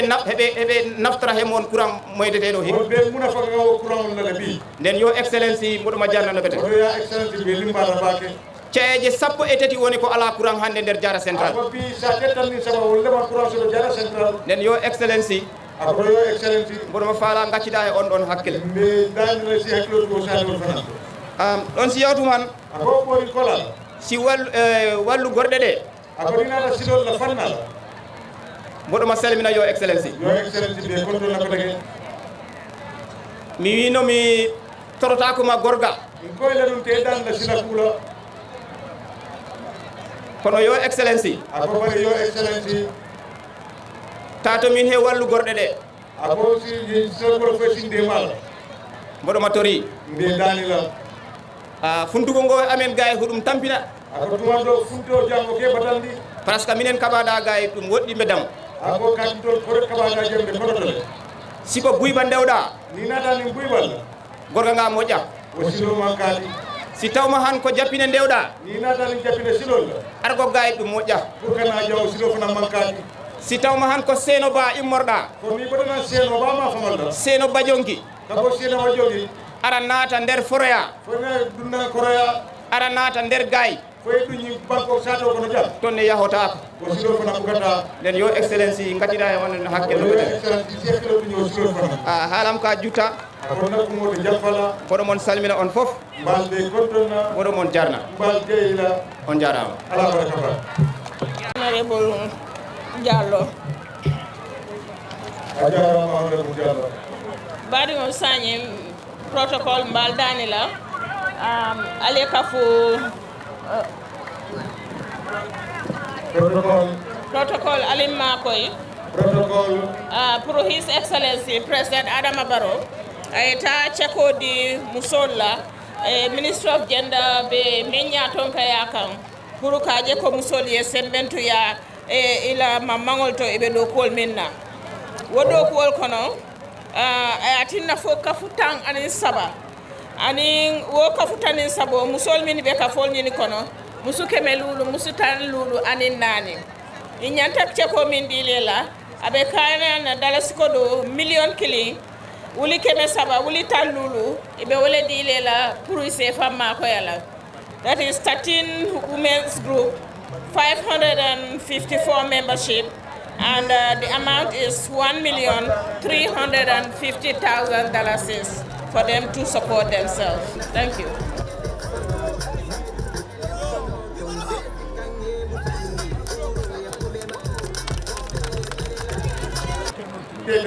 Kaitandi His Excellency President Barola. Your Excellency President Barola Purwandane. Lafaro dole fananata. We will be very yokuta amatna. Saja Sar nin Chief Damfa ani Yankuba Damfa la doko kono. Nyim funding kiol melibe lorin tengi nyatlin tola. Nyilbenu UDP le. Bare ko UDP ko kanyantale sail doina sek. Sail laftani na la pruka join. NPP kan ebe doko menna pour ñing kamalal be ka fu ñoma ka banko doko woto mbafala UDP ko le hekatu mas yo assalamu alaykum jërëjëf DJ men kumo le fota jang mo le la ajol fo woto His Excellency President Adama Barrow fana ani mol wini nata silo kan ibina kumo dol jabi la jang Senola Carola, Minister Bijami Alon Katele Marata, Agriculture la Bundala, Honorable Demba S. Abali, Abida Analia Kacha, Honorable Bismillah. Honorable Dr. Demba Saba.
alhamdulillahi rabbil alamin alhamdulillahi rabbil alamin alhamdulillahi rabbil alamin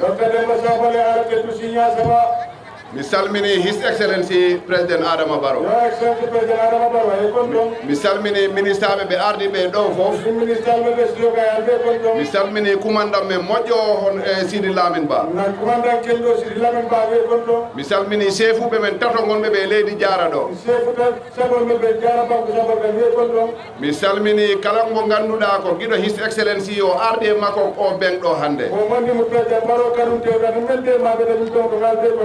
NPP National Executive e reggini His Excellency mi salmini ɗumen NPP Regional Chairman Omar Dramé e Regional Structure o gonɗo LRR fof mi salmini Constituency Chairman NPP gonɗo ɗo mi salmini ɗum Sadia mi salmini député ɓe men tan gonɓe ɗo ɓe honorable Keba Diallo honorable Bari e honorable Aliou Ba fanni enen Diara ɗo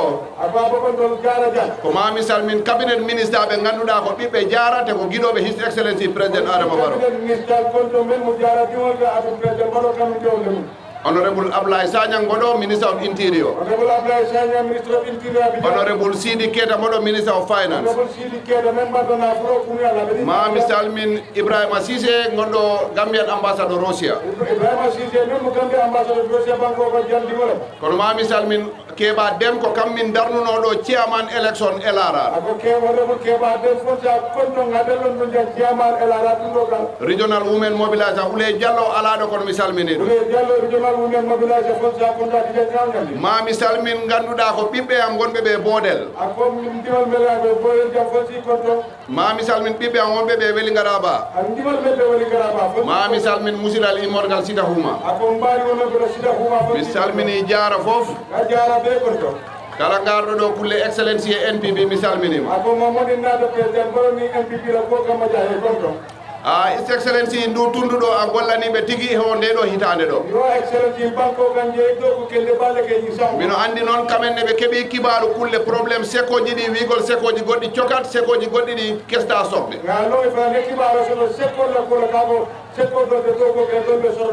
kono mi faala on laɓɓinande kala sekko ngo ganduɗa peesi guerte rowani hikka ngo peesat guerte he yamirore His Excellency President Barrow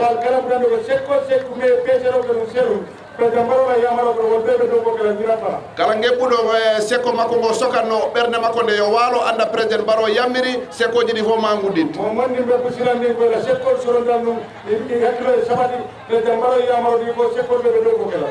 Excellency ndu tunduɗo ko tundu ndu ganduɗa remoɓe guerte e remoɓe maaro seeɗa haysi wona ɗum noon ndeɗo saare ɗo ɗo gol e baɗume a darnani ɗumen magasin keso o 2025 ɓe darnade o hay o parani Excellency Diara Madina ɓe darnane magasin keso mo ganduɗa o suwa parde Diara Soma ɓe darnane magasin goto mbo anduɗa o parani Excellency Somane kadi minen ɗon darna magasin mo ganduɗa ko mega warehouse on ko part of regional food storage on ko Diara Soma ɗo tan heeɓi ɗum oɗo tunduɗo ɗo fof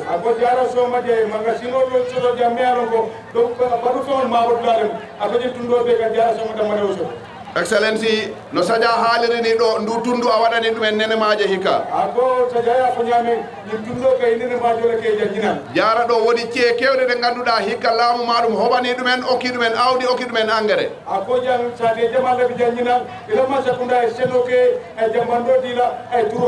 sa laari a fuɗɗori toña taba a hoɓani ɗumen hectare ji capantati okki ɗumen engrais botoji temedere capanɗe jeetati Diara Suguda a okki ɗumen engrais botoji temedere nogas Dasilame a hoɓani ɗumen hectare ji noga he joyi Dasilame a okki ɗumen engrais botoji temedere capanɗe jowitaɓe coɗani Excellency ko ɗum mbaɗɗa Sudugum ɗum mbaɗɗa Japine ɗum mbaɗɗa Pakalinding ɗum mbaɗɗa Jifin Jalambere sita huma Jalambere ni sita huma a hoɓani ɗumen hectare ji sappo e joyi yekko hectare tanni nduru komi fon a hokki ɗumen engrais botoji nogas botoji capanɗe nayi e joyi ye jammandodi la boto tan nani ni nduru annduɗa ɓe coodani wona ñamande abima sala ɓe ɗon torfanade buyɓannaɓe an hoɓi faro mumen goppuɗa ɗumen engrais Sare Moussa a hoɓani ɗumen a hokkiɓe engrais excellency Wellingaraba a hoɓani ɗumen hectare ji sappo e joyi a hokki ɗumen engrais botoji capanɗe jeenayyi excellency ko ɗum mbaɗɗa Barokunda Sibindin ko noon noon mbaɗɗa Felenkoto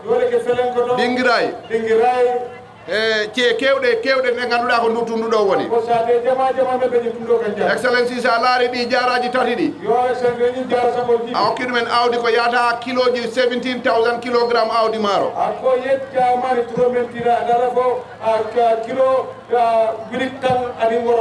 a hokki ɗumen awdi tubaño ko yata guluje 9 kilogramme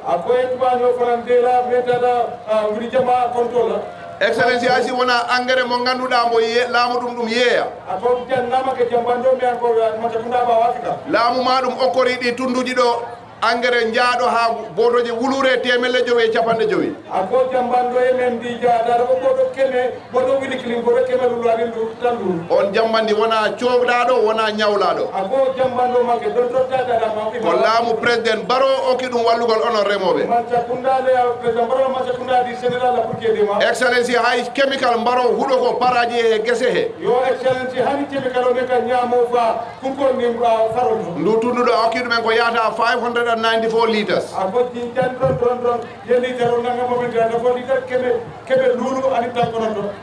Excellency,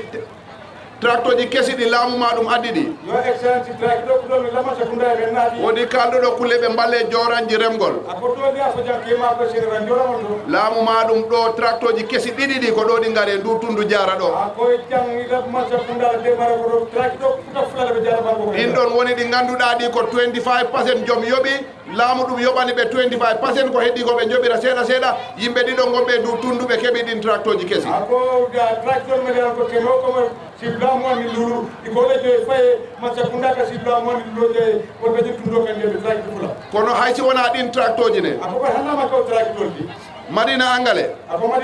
His Excellency okki ɗumen tractor keso pul ko ngannduɗa wona ñamande wona déposit ko kam soodi okkori Madina Angale na Excellency Jalambere a okki ɗumen tractor keso pul mo ngannduɗa wona ñamande wona déposit project ma keso mbiyeteɗo P2RS ɓe ngari ndu tunduɗo ɓe tini ɗo yimɓeɓe ɓe congli machine nguno gawri e machine nguno maaro Excellency ɗi tunduji tati ko cee sappo he jeeɗiɗi sate tanni worowla ce sappo e jeeɗiɗi ko ɗum ɓe mbindi fof ɓe okke machine gunowo gawri ma machine gunowo maaro ko ɗum woni Soma Sitaba Soma Sare Mawde Madina Fankoy sa sita ɗo tigi e Bodel e Dongoro e Demmati e cee kewɗe e kewɗe e fof P2RS na foti ɓe jonnu machine guno gawri ma guno e maaro Excellency député o haali ɗo honorable Keba Diallo chef moƴƴo Chief Damfa kadi o haali ɗo kulle gadinaji ɗi Excellency ɗo witeɗo Misira laamu ma ɗum e FAO ɓe darni ɗon gadin mo ngannduɗa mo golla hannde ta yeeyi Jinoy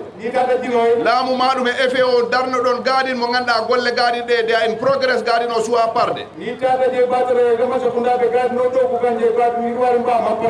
kono di smart agriculture garden bo ɓe kalta o ɗi ngannduɗa ko 5 hectares hay neɗɗo goto wawa ɗumen fof tuppu 10 minutes fanni ka dettat botin beeji ɗi fof leppa Excellency ɗi gadinaji hay water tank ɗi jarani wat alko gadino hani wota tanga manjere gadi ɗi gadinaji hay mbalka ndiyam ɗi ngala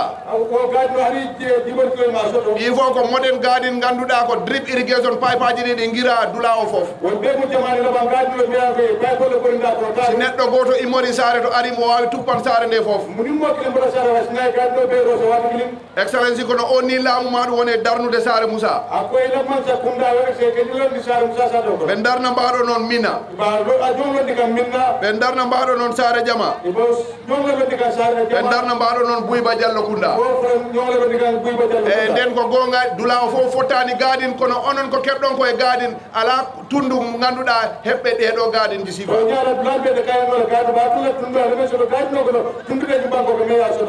excellence ndu tunduɗo ko mbaɗoɓe nayi he beyi he baali tigui regional women mobilisation Ouleye Diallo o menno ar office am kanko e député o honorable Keba Diallo ɓe gulliti ɗo kulle nayi ɗi yardugol ɗo ko tampere tigui honorable Ouleye Diallo women mobilisation ni député natana office o kono kañum solla jimin ko wo signéje kende ndemi yettinane ɗum his excellence président Barrow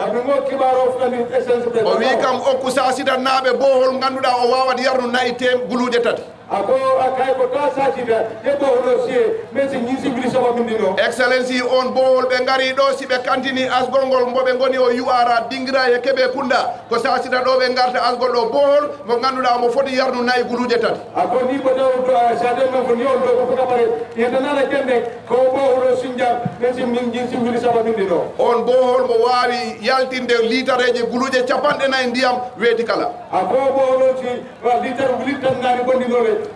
nden hay si wona nayi ɗi he ɓe he baali ɗi on bohol mo wawi yarnude saare ako hanamanke be on damandi ko bohol sade mol fasi muna fanno ala excellence ko golli koye ɗi jaraji tati simen honti ɗumen jengal yo excellence a baroɓe kañum jara saba min kon ɓe plananoɓe soɓe ɓuura ko jengi non excellence a yaafoto min gajoɗa e musidal ngal ɗo ako aba soɓuɗe ñamñandi yo excellence ha ko ɓoyni min mbaɗi woni becca yimɓeɓe ɓe puɗɗima yiilade ɓe gara ɓe natta e ceele he ko moodi yayo dadi kana ɗum sade on te ala ko ɓe mbita on si wona kaari en keeɓi courant onon on keɓani sa yi on keɓani onon deggini lamɗo si yimɓe keɓɓe ɓe courant ko ɓen goni degginani lamɗo si on paalama heɓ courant ko giwate ɓaawo lamɗo he ɗin kongi maire ɓe puɗɗi on haalande ga o mol ɓoyte ko filibande kumol faade ika fala ɓeɓlani mansanoma ima courant kaale nan lefta mansa e courant kaale alka ɓoynomale ko filibande kumoli nata golle fa yimɓe kalante on sengo laaɓi go ako ka ɓen faale siɗol lappoola hunde wotere mi dengoto ga ɓe kuklina yamarla jam akaɓe kuklina yamarla jam ko ɗum woni yo ako wona mo jimti his excellence ko étare makko nde e wakkilare makko nde e yiɗgol ngol ɓiɓɓe leydi ɓe hega ko ngol loosol tigui yimɓe ɓe ɓagata ɓe ɗum cutta ko ngol loosol yimɓe ɓagata ɓe ɗum cuttira fonninde jamanuji jawtita ndu tundu ala meɗɗo heɓ courant ala meɗɗo on haalan ɗiɗo konge jamanu waɗino on tuman ɗu tundu ala keɓɗo lawol hay kilométre goto ala meɗɗo on haalan ɗi haalaji o fanni joni président Adama Barrow o fuɗɗi lantidir laaɓi ɗi he leydi he foof o fuɗɗi lantidir courant e leydi he foof o fuɗɗi lantidir gadinaji tracteur je leydi he foof on tuma ɓe gara ɓe on mbiya yo wona ko ɓeya mbaɗana ɓeya mbaɗanaka ko paarami gandon ha laaɓa tos ko président Barrow e laamu makko rek wawi ɗo addu courant ko président Barrow e laamu makko rek wawi ɗo addu l'hôpital ko président Barrow e laamu makko rek wawi ɗo addu gadin nden yiilotoɓe ɓe on mbiya yo e sa yi on keɓani ko natti ɗo fundiri ɗo ko haala maire ɓe goni e dow ko président Barrow e laamu makko tan wawi ɗo addu ɓamtare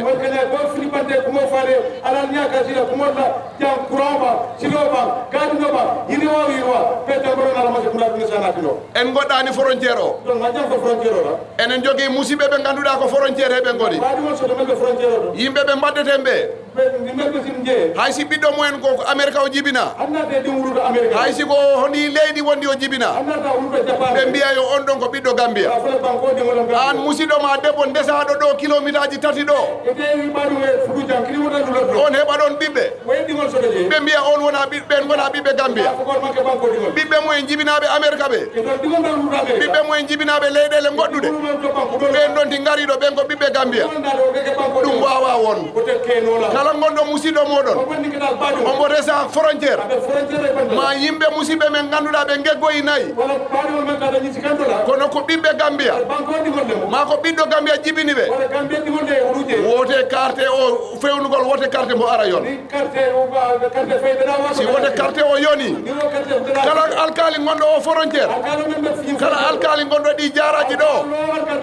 gokkede men attestation ha yona gokkebe attestation ha yona te miɗo haalana AIC naɓe ɓe ɓurani andude yimɓe ɓiɗɗo Gambia UDP naɓe ɓurani on andu ɓiɗɗo Gambia onon jibinon neɗɗo e saare ma ha o mawna neɗɗo immora kilométre temelle o ara wiyan o wona ɓiɗɗo leydi jaɓon ko toon galle mon jooɗoɗon ɗum wona ɓiɗɗo yaaji ɓiɗɗo leydiyaji ɓuuri ɗon ɓiɗɗo leydiyaji ka saloto kulle goɗɗe ɗe nden cale pour ɓe mbiya on o ko ɓiɗɗo ɗo o wona ɓiɗɗo ɗo si registration voters card yoni kala gonɗo frontiére si ɓe ngari si ko ɓiɓɓe Gambia gokkeɓe kayti yoɓe mbar registre si wote o foti ɓe jaaɓe beddano président Barrow jara ɗo jam pewdaniɗo no jam pewniɗo kaɓaɗa jam pewniɗo kaɓaɗa wota on jaɓɓe yimɓe mere gara jakkana en ɗum te o jam wawta timmusi wona ko en beddani président Barrow ɓe ɓe mbaddeten ɓe ñane ɓe jooɗi on keɓta lawol on keɓta courant on keɓta l'hôpital hay jam ñanden on keɓata nden wona président Barrow beddanto ɗon koye mon beddanto ɗon carte because président Barrow mbo on addani ɓantare mbo on addani jam eyyi mbo on addani hay cuusal eyyi jengi kono noon ɗo ko kalmi ɗo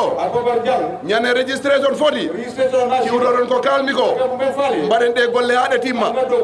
on jarama Honorable Sabally Sañi mbe men kumandira planning jamaye kacha on kana men kuma mamen nodde na pro wala yawde yimbe be wala keta honorable Amat NK Ba telemata masakundari wala ko wala won woni honorable Amat NK Ba ayna anin jamaye kacha wala yawde yimbe be bismillah. President of the Republic, Commander-in-Chief of the Armed Forces, Leader and Secretary General of the National People's Party, our candidate for December 2026 election. President mi salmini minister ɓe gonɓe ɗo fop Director Permanent Secretary to Cabinet Head of Civil Service, Deputy Chief of Staff, Department Head of Protocol, Chief of Protocol and all his protocol staff, security, all security officers, the governor and the councillors, the chairman and everybody who is around. All the chiefs, alcalos, imams, everybody. Miss Salmini jaliɓe men ɓe he yimɓe partiji cukkuɓe men mayɓe no yimɓe NRP gonɓe ɗo yimɓe APRC gonɓe ɗo yimɓe GMC gonɓe ɗo e yimɓe CA gonɓe ɗo kala parti mo ganduɗa maɗa wondi e amen a reko may fati a salminama mayi min calminimo min jettimo min girmimo min gandi may fati pari hare nde ɓooyi mo weltana noon eyyi hunde si a woni hen a wonat si a wona yaltu min salmini rewɓe e jenggonɓe ɗo foof ceya wumaneji ɗi foof mi salminiɓe e sehilɓe Adama Barrow e musidɗo makko gonduɓe makko mi salminiɓe mi salmini musidal am foof kala ko woni ɗo mi salmini presse o haala ka jutta Demba haali ko fonno haalede he muɗum minen seeɗa tan min ɓeydata toon seeɗa ko mbawmon mi haalal mi nani goɗɗo haali ɗo haala mi nani ko hankine ɓe mbi Adama Barrow kala ko wima waɗat ɗum kala ko wonma promise o waɗat ɗum. That's the biggest selling point for our candidate. neɗɗo mo gandama mo hoora kala ko wimami waɗa kala ko digma jiya ɗum si en keeɓi candidate mbayno noon te wona enen kalta ko yimɓeɓe kalta nden en jetti Allah. nden noon hoko heddi ɗo joni woni paren mbaɗen ko Demba haali ko ɗo joni. on gandi ko wonno ɗo last registration ɓiɓɓe ɓen ndesaɓe ɓiɓɓe ɓen ndesaɓe ayna koɓe men gaynoyɓe ɓe jiiɗi aɗa wat registre ɓe mbaɗa bloc woto jiɗi kaɗa police ɓe noon hoore mum mbaɗaɗo koɓe poti hen watta ɗum noon yawtiɗo hikka kala ɗo ɓiɗɗo Gambia woni ɗo kala ɗo ɓiɗɗo Gambia woni a dañi right ɗo ha Angleterre America ngara mbaɗa registre mi halan ɗum ala maslahade kala ɗo gonɗa a waɗa registre ɗo gotata ɗon on ko haajuma hoɗo gotoyta ko haajuma hoɗo heɓgoma carte. It's the responsibility of the state to make sure that laws are reinforced, and the state will take its responsibility to make sure every citizen of the Gambia who can come to the Gambian territory and is qualified to be given a voter's card must get a voter's card. Where do you go to vote, who you vote for? That is not our problem. But getting a voter's card is a fundamental right, and that right the state must reinforce it. We don't call on gonbe official gonbe in the regions. If they don't want to be NPP or they don't want to be NRP or any other party supporting Adama Barrow, it is their problem. But they should never use their offices to obstruct others from getting what is fundamental, what is their right. The law will spare no one who stand to obstruct the law. They have a right. You have no right to block them and block their vehicle coming in time. And then the law enforcement agency will be sitting there watching them. That will not happen. This is not a threat. It's reinforcing the fundamental right of citizens. Don't see out. Mi holla monne. Engala ko kulden. What a kule. Shawon may go nga ahulta. Aduna didi woni hen. Mayde hen gurdam. Gonga manga sa woni hen maga wat fere ngaroda hen. Sa woni he gonga daro he gonga ma. O wadi non. Nder sare mon ɗo mami mijo Fodé Cissé Allah yurme ya fon Fodé Cissé ko jambaru wonno neɗɗo cusɗo reedu kaɓaniɗo ɓiɓɓe adama mo laakara kono mbiɗon mo duwano ñande fof yo Allah okkum aljanna ɓurɗo fore aljannaji min kolliramon ne ɗo jiye ɗon on gona hoɓɓe kon ɓiɓɓe leydi hay hunde ko neɗɗo ɓuuri mum jinmi noon ganɗon wondeno o Adama Barrow si o laamima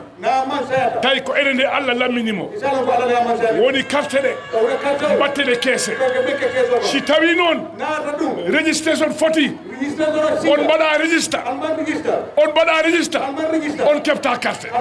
si ala carte a wawa fampoyo te enen noon heɗen caggino e ɗaɓɓugo carte ayen neɗɗo fawe ɗo yaha l'hôpital hay ID card ta ala neɗɗo fawe ɗo ta hay kay juddu ara ko he men tan ɗum heewi ko nder men ɗum woni ɗaɓɓen kayitaji on woni doole men si en kemma ɗuman keɓɗen carte gotanen Adama Barrow o daro ko fuɗɗi koɗo o kontina ɗum jiyon ɗum wona nafaka mon wona nafaka e gurnam ɓiɓɓe mon on keɓma ndiyam on keɓma courant on keɓat gorde on keɓat l'hôpital uji kala ko ɓiɗɗo leydi foti heɓ inchallah hoddinuma keɓon ɗum on jarama bisimilla nde wottere woni onon alkaliɓe ɓe laamu wonno suɓirta alkali ngon subgo noon simin dama ha min mbaɗi komin mbaɗi loi okkuma ko wiyete ko binda pétition mon pétition ara min ƴeewamo siɗa he goonga min bettuma gonga ma si ala e gonga min mbima ala e gonga welma han non jaha ha supreme court ɗum min kaɗama ɗum koye démocratie wona he Gambia kono gande wondeno leydi ndi luwa woni ɗo mo gobono momin jonni moɗo de ko wonani min ɗo si o windumne noon wona ko o windi fof min jaaɓi gobono mo e député mo ndentum Congo ɓe mbindum mi yiima ko ɓe bindi mi yiiti mi lamditimɗo goɗɗum mi tawma ko ɓe mbi kam ko woni gonga min dow ngal luwa mbanmi ko mbaɗanmi ko mo ñiɓaɗo moɗo noon ñiɓaɗo moɗo mbaɗaɗo moɗo cukkemo cukkon seefeli mon ɗi onon e gobonoji ɗi mbaɗon jaame leydi he gila alkaliya Adama Barrow atti wattugoɓe jobdi ñande fof ko fitna te ɗum moƴƴa he mon mbadde he jaam gonde he jaam jawdi aduna ndi weeli kono ko huuɓata kala ko jiiɗa ɗo huuɓat mbadde maslaha onon koddi onon jiidi onon goɗinoɗo wottare si on mbaɗi jaam ɓooya hakkude mon minen mbiɗ kodda he moɗon kono noon ko enen ndenti foof eyyi gande noon on alkali jiɗine oɗon jooɓe salari de Allah e Adama Barrow goɗɗo jooɗi hen ɗo hay talanso on gonta yi hay dalas on gonta hay dalas on gonta ɗum hen nden noon no Adama Barrow woniri ɗo yo ɗum won dawdawo mon hirde mon jemma mon subaka moɗon on wonta golle mon hega ko heddi ko e ko heddi koye jungo Allah woni jarama bisimilla Okay, Honorable Ahmad Nkeba. a jarama Honorable Ahmad Nkeba Sañimɓe men kumandila pour ngana kaca joni momin noddata pro yawta yimɓe ɓe ngamiran ɓeɓe wole batu kan mi sikki minen konko men satti joni wolon banko ñaton koti o woni yeesojo leydi ndi His Excellency President Adama Barrow Your Excellency President Adama Barrow Commander in Chief Albulo Commander in Chief Alwuri jaran ko muna makarin masa jamanin dimada laring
Alhamdulillahi Rabbil Alamin. Alhamdulillahi Rabbil Alamin. Alhamdulillahi Rabbil Alamin. Alhamdulillahi Rabbil Alamin. Alhamdulillahi Rabbil Alamin. Alhamdulillahi Rabbil Alamin. Miɗo salmina njatigi amen gouverneur e député gouverneur e liggotoɓe makko ɓe fof miɗen calmina. Jatima gouverneur ani député gouverneur anal dow gunurde nde kon donna. Si men calmini gouverneur men calmina député ɓe ɗe leyɗele tati. Ninga gouverneur kon ton député lure ni tundu sabwa banque sabol kan he kon ton. Men calmina sefule ɗe leyɗele tati. Sefol e banque sabol sefol he kon ton. Sa sita ɗo saare nde alkali o almami o men calminam. Sa sita sade o jan kabo alkalo ko almamo he kon ton. Men calmina almaɓe tundu ndu fof. Almamol ɓe ɓe tundo kan he ɓe kon ton. Men calmina mawɓe saare ɓe. Sade o alfalu he kon ton. Yimɓe saare sa sita naaɓe miɗen calmina on. Sa sita sade o morsilalu he ɓe kon ton. Debbo e gorko men calmini fof inde mum e yettore mum. Agom suka ko de he ɓe kon te joni kon ton walla. Si men calmini ɗum ɗon ha paari. Ningo kon ton do ba fof kake holla. Men calmina kaɓaɗa fof. Gana kaɓaɗa banko ɓe kon ton. Kala ɗo fuɗɗi ha ɗo haaɗi men calmini fof kaɓaɗa musidɗa cawaɗa. Kaɓaɗa danduɗa men fa dandulanga moɓe kon ton. Men calmini jarannaɓe. A jarankolo kon ton. Wonani men weltare men arti ɗo kadi middi people to. Abaka dañe sewoɗi mudana je ko deke middi people to. Délégation am o ministre aɓen a hen miɗo salmina ɓe. Ngasilo kam ni ministre mi je ye kon ton. Surtout ministre ɓe gandanɗa ko e leydi moɗon ɓe giwi. Surtout ministre minen ɓe ɓuɗa laaɗi tumdol ka jende. Gila men yiiɓi ka biriji tan mbimi on gari jinganna yimɓe moɗon. Abrini ɓe nde biriji ɗon koye ko annaɗa lamgolle fasa. Miɗen ɗo ɓe ɗo men calmina ɓe. Ɓe fana mbijan ye kon ton. Liggotoɓe laamu ɓe. Masakunda ɗo ɓulalu. Parti ji ɗi gandanɗa ko minen ndendi laamu ngu miɗen wondi e maɓɓe.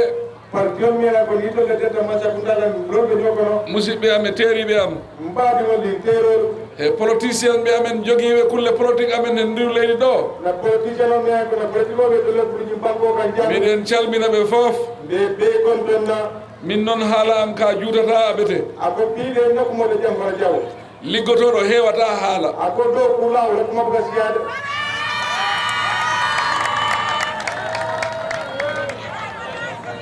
Kala mo gandanɗa ko liggotoɗo. Mo gondi yaala ko dow kulaw ma.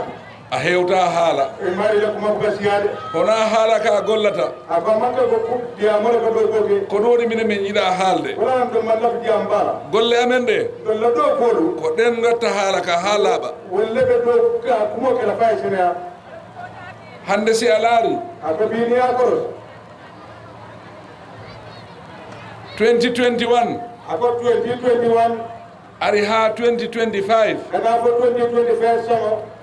Ɗe leyɗele tati. Ako ñin banque sabol. Sa ndaari on tuman courant ko ɓe jogino e ɗe leyɗele tati. Ako ni a koros wato problème de ɗum banque sabol kam. Ce e sappo e nayyi ko ɗum jogino courant. Banque tan anin naari wona mane courant soɗo no jaa.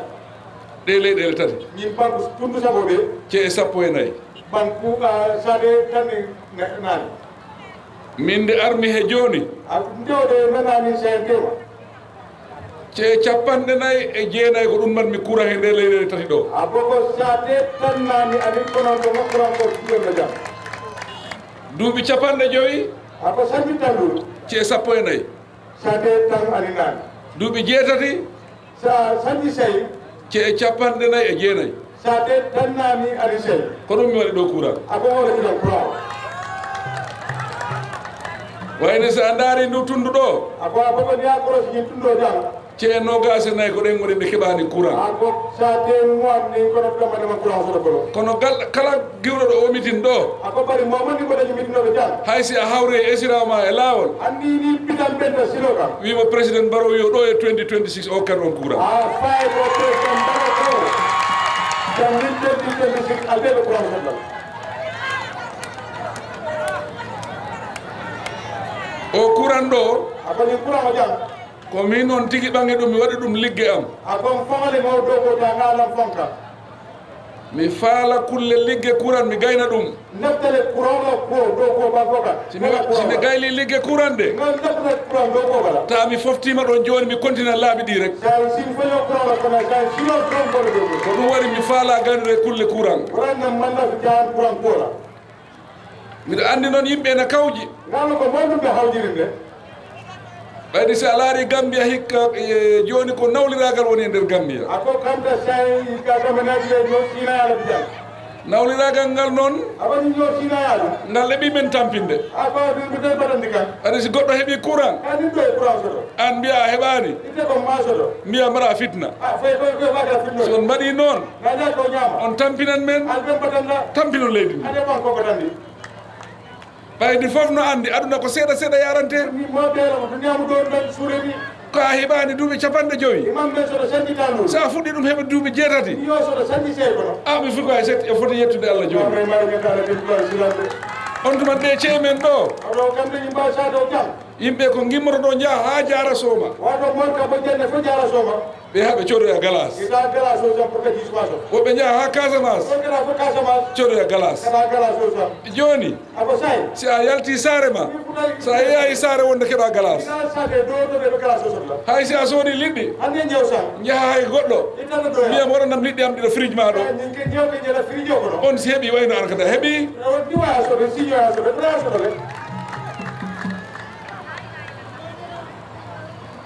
ko reedu musoru ako kono ɗimi o ko ɗon jeddi ngoni ako sosoɗo gatana wonɗo kono guite musoje mari ñaɓonɗo ɗum ɗon ala jeddi aɗa ño sosoɗoɗe sa yalti a yira ɗum e guite maɗa ninamaɗo jeddode kala ko ñaɗimi maɗa ala jeddi toon ministre mo gandanɗa ako na ministre ɓe yaron ko kanko jogui wole ɓe maranin kulle rewɓe ɓe musolla kuwala yimɓe ɓe gandanɗa koɓe lanjurtoɓe melliyal ko lanjurtolle moyɗi mawɓe nayeɓe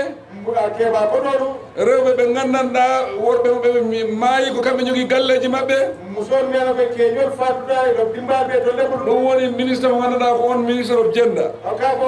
woni ministre of gender sa laari mi yakoros yimɓe ɓe gandanɗa ko lanjurtoɓe mon mena ko lanjurtolle moyɗi ɓeɓe ballata joni ko balla ɓe kalis pour balla ɓe balla koye maɓɓe ke mon dema kono men ɗo ɓuuri e fandema lewru o lewru ɓe joɓaɓe wulure dalasi ako karo kari ka wilikilina ɗila ɓen yeehi ha neɗɗo wulure 497 o tata fof mo wilikilin keme nani ani mo sayi so a yi rewɓe ɓe gandanɗa ko jomaɓe galleji yajiɓe mona ko musolen koɗɗatiolle mo worɓe maɓɓe maayi keñol banda okketeɓe hen kalis lewru wor lewru ka koɗoɗila karo kari wulure e 497 ako wilikilin keme nani ani saba mawɓe gandanɗa ɓe nayi wi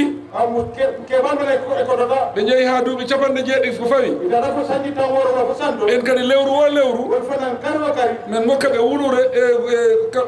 wulure dalasi min gokkata ɓe won fane ka wilikilin ndi momonde karo kari yimɓe wulure ako mo wilikilin 300 mo keme saba 59 ani mo tan saba ni lewru o lewru mbiɗen gokka ɓe ɗo foof kalis ani ko kari ñilɓe ka wilikilin ɗi ɓeera yimɓe ɓe gandanɗa koɓe bayoɓe mo mena ko bayolle mum ala nene e baaba badeɓol faldeɓol ala joguiɗo ɓe mo deɓol mesima yimɓe 100 ɗo mo keme sayi 100 ako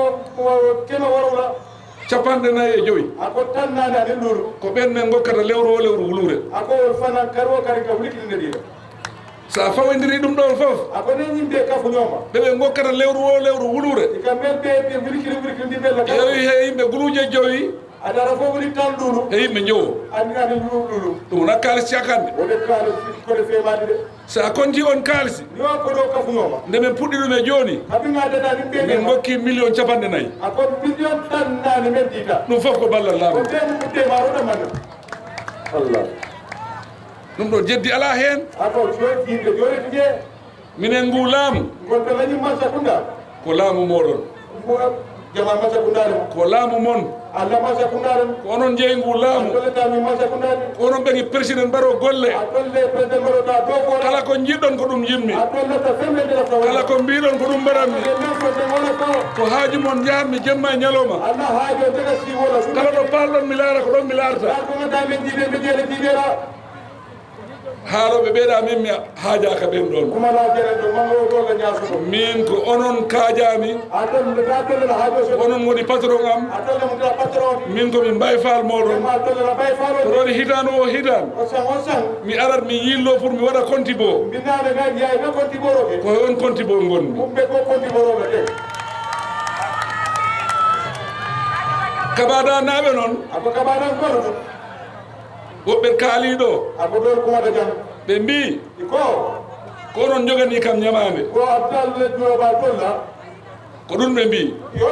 kono min mbimi komin jogani on ñamande kabada naɓe on ñawli kam 2021 min hay goto ñawlata kam yoɓatama mi yoɓa ɗon ha timma ha beltoɗon gandon président Barrow yoɓi ko hono ay mi fuɗɗima laaɓi ɗi miɗo continue mi ɗara de ay ko ɗum duusano o wiita o wi président Barrow ko remorque o joguide remorque o no ala break kala dariɗo yeeso am mi tampoɗon mo yaw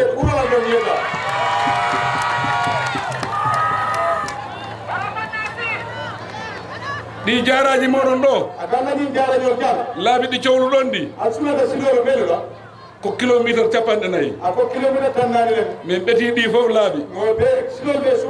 kono joni komin gollata oto kaɓaɗa to taw kaɓaɗa kiyan contrat momin sayni o contrat ko ɓurti kilométre ji sappo e ɗiɗi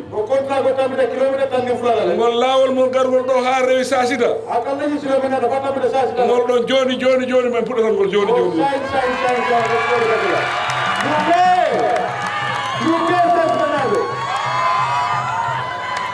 simin puɗɗima ngol ɗon joni kilométre capanɗe nayyi fof ko ɗum hawri heddo nogase nayyi ɗin nogase nayyi ko min tigui président Barrow arata ɗo mi wallina kaaje ɗe dula o dula mi wallina kaaje ɗe ɗum fof golle ha timma minen min gardani caka minen ko golle addimi ko gollaka duuɓi capanɗe joyyi kala ko on keɓano e duuɓi capanɗe joyyi billa on keɓa ɗum fof e président Barrow kala ko on keɓano on keɓa ɗum fof poto kule ɗo nanguɗon ɗo nangon ha tiiɗa minen min duttorta ko ɓaawo minen ko anawa rek ko yeeso rek mawɗo goɗɗo wi kam président Barrow si aɗa juula sa turima sa yeccitima ta juulma ngu boni ta juuluma boni o wi yimɓe siɗo kaala an continue juuluma koto yeccito ɓaawo koto waɗi min mi yeccitta ko yeeso tan min pawmi kala ko ɓe mbi mi wawa kala ko ɓe mbi mi wawa mi waɗa ɗum ha timma nde puɗɗinoɓe ɗi laaɓi ɓe mbino mi wawa hono way joni godoron fawama hen nde mbi mi waɗat courant ɓe mbi mi wawata mi waɗani courant nde mbi mi waɗa école aji ɓe mbi mi wawa mi waɗani mi sikku ɗum ɗo fof laaɓi kamɓe haaloɓe lamdoɓe ɗumen ko hoɗuɓe mbaɗi kamɓe ɓe mbaɗani gadin ɓe mbaɗani school ɓe mbaɗani lawol ɓe mbaɗani courant ko boholel politique ɓe mbatta si ɓe mbaɗi bohol o yontere wodere kamaji taw o ñifi on keɓata ndiyam kadi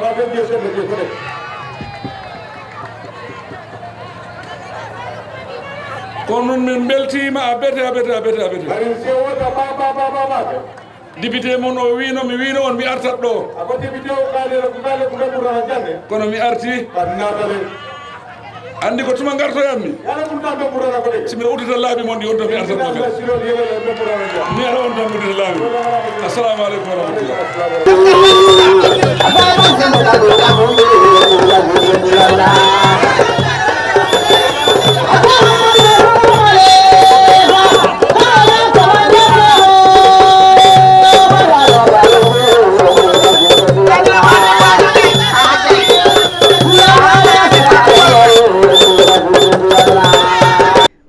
ko ɗum ɗo min addanno on Fulɓe TV e yilodor ko annduɗa baro e yewtereji ɗe waɗide yimɓe ɓen e sasita ɗo central ɗum ko LRR e nde ɓe annduɗa meeting hawruɓe ɗon ɓe woni central Jara Central, Jara East e Jara West kamɓe hawtono ɗon foti e waɗide o meeting welo tan e ɓantare Allah ɓeydu jaam e nder leydi ndin koye jaam tan ɗum ɗo hewtata wonata inchallahu hara miɗa yetta team Fulɓe TV fof miɗa yetta kadi Samba Gueladiou Baro ha France jooɗiɗo ɗo fewno ɗo mo annduɗa mo jooɗi e basse machallah haray ko welo tan e weltare hara on jarama jokke men tan e programme ji arayɗi ha joni min addanay on